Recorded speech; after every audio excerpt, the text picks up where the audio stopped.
Yan, sa magandang pagpapalang araw po sa inyo lahat.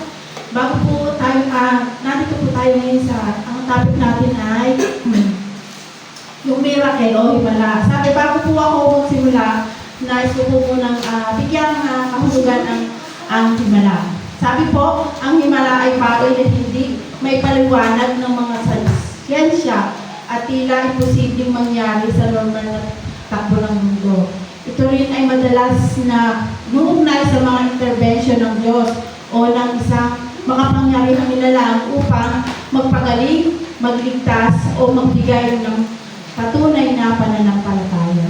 Ngayong araw po ito ay ating pag-aaralan ang tungkol sa unang himala ni Jesus at pinamagatan ko po itong pagbabago at pag-unlad. Sabi po dito sa Juan 2 verse 1 hanggang 11.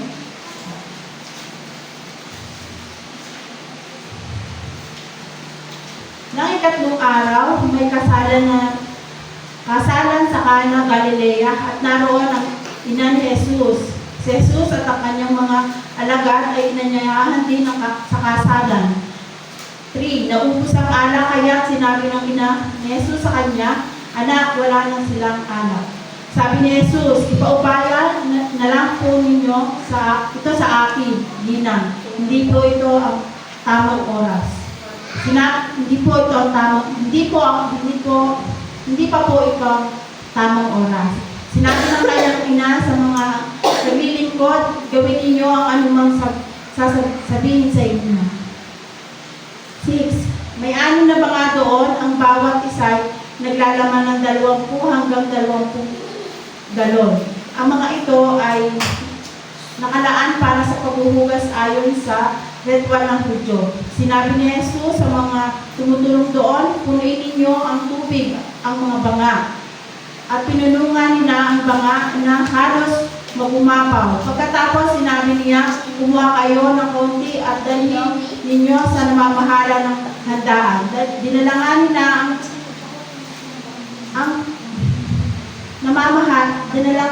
ang namamahala at tinikman nila ito ang tubig ng naging alak.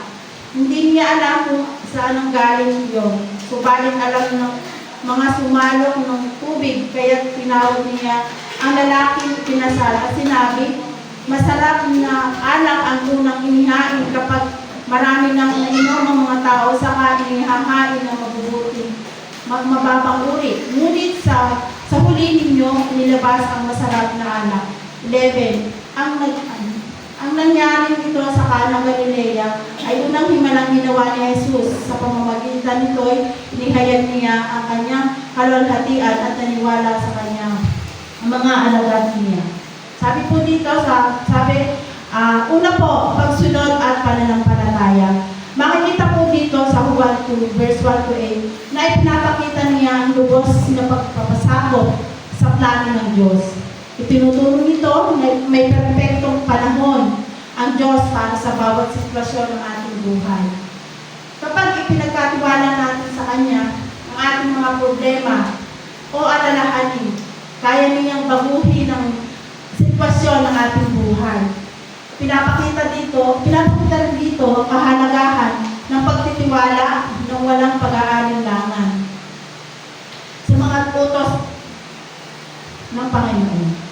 Sabi, pinapakita rin dito na kapag tayo ay sumusunod kay Jesus, ibinibigay niya sa atin ang pinakamabuting at pinakamagandang pagpapala.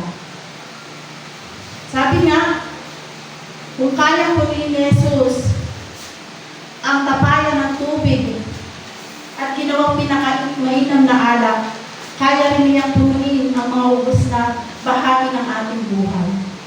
Tulad ng ubos na lakas, ubos na pag-asa, ubos na pananampalataya. Ang kailangan lang natin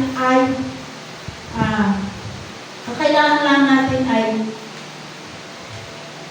gawin ang kanyang inuutos at tunay tayong sumampalataya sa kanya. Sabi nga, may kapangyarihan si Jesus na ibalik at hindi pa ipagtibayin ito. Siya ang nagbibigay ng bagong buhay na mas sagana kaysa sa ating inaasahan. Kaya nga tayo bilang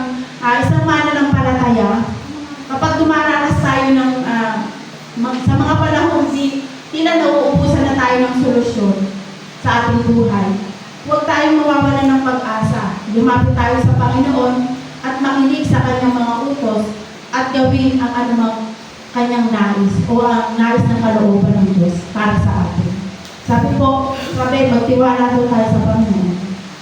Ano man yung mga sitwasyon natin sa buhay, sabi nga, ay ilalagay natin sa Panginoon. Kagaya ng nangyari sa kasalan, pinubaya nila sa Panginoon yung mga bagay na kailangan nila. Sabi, naubos ang alak, sabi. Sinabi ni Maria kay Jesus, sabi naman ni Jesus, hindi pa ito yung tamang panahon. Hindi pa ito yung tamang oras. Hayaan yung ipaubaya ninyo sa akin ang mga bagay na ito. Sabi, pinaubaya sa Panginoon. Ibig sabihin po tayo bilang isang mananampalataya o bilang isang tao, tayo minsan nauubusan tayo ng lakas, nauubusan tayo ng pag-asa, nauubusan tayo ng pananampalataya. Pero sabi nga, sa Diyos lang tayo lumapit. Doon mararanasan natin yung himala na ginagawa niya sa atin. Hindi lang sa mga bagay na material, kundi yung buhay natin ay binabago niya. Binabago niya unti-unti. At daroon yung, sabi nga, himala ng Diyos ay kumikilos at gumagawa sa ating buhay. Yun po. Sa pangalawa naman po, ang paghahayag ng kalwalhatian ng Diyos. Sabi po dito sa, nabanggit din po sa 1, 2 verse 9 hanggang 11.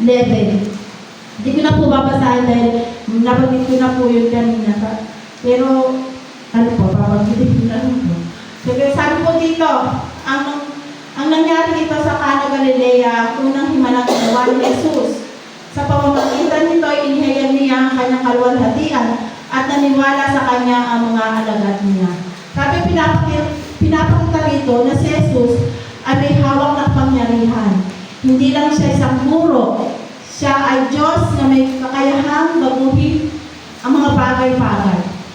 Pinahihiwatig din dito na ang Diyos ay nagbibigay ng sagana higit sa ating inaasahan. Hindi nagkulang ang Diyos sa ating mga buhay. Amen po ba? Sa mga oras na tayo ay nauubusan ng lakas, pag-asa o pananalig, ipinapakita ng talatang ito na si Jesus ay nariyan upang magdala ng pagbabago. Ipagkatiwala natin sa Kanya ang mga sitwasyon at sundin ang Kanyang kalooban upang maranasan natin ang Kanyang kabutihan. Ito ang unang himala ni Jesus upang ihayag ang Kanyang kalwalhatian. Ano ba ang naging resulta ng ginawa niya na himala? Nakita ng mga alagad niya.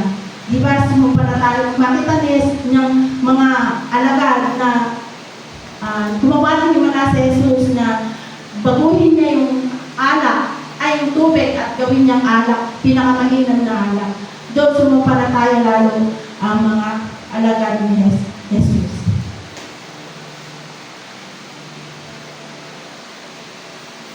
Sabi, sa ating buhay, ang bawat himala o pagbabago ay hindi lamang sa ating kaginhawaan, kundi para mas makilala natin ang Panginoon at patibayin ang ating pananampalataya. Ang Diyos lang ang may hawak na solusyon sa ating mga kapusan. Parang sa buhay natin, kung minsan sa tingin natin ay huli na ang lahat. Ngunit sabi, tinatabi lang ng Diyos ang pinakamainam niya, pinakamabuting plano para sa atin. Sa tamang panahon, ang ating buhay, bibigay na ito. Kaya kapag si Jesus ang pumasok sa ating sitwasyon, ang ordinaryong tubig ng ating buhay, ay nagiging masarap at sagana ng kagalakan at kasaganaan. Sa aking pagtatapos, nais ko pong tanungin kayo, ano po ba ang nauubos sa buhay mo ngayon? Nauubusan ba kayo ng pag-asa, kagalakan, kapayapaan, lakas sa inyong pamilya o sa trabaho? Kung nararanasan po natin ang mga bagay na ito, kailangan po natin dalhin ito sa Panginoon. Ilapit natin sa Panginoon, ano man yung kakapusan natin, ano man yung kakulangan natin, nanghihina man tayo o napapagod man tayo, ilapit natin sa Panginoon at naniniwala ako na tayo bilang isang mananampalataya na naglilingkod sa Panginoon, nakakaranas tayo ng kabaguran.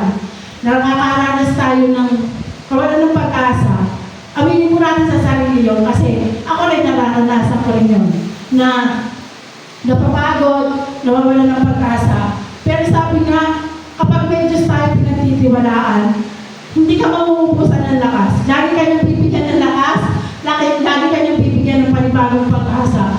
Kasi sa Diyos lang tayo nagtitiwala, sa Diyos lang tayo humihingi ng habag at awa dahil nararanasan natin sa kanyang piling yung mga bagay na ginagawa niya sa ating buhay na imposible. Yung posibleng bagay ginagawa niya posible sa buhay natin. Kaya sabi dito, ipagkatiwala natin sa kanya ang lahat ng ating mga alalahanin.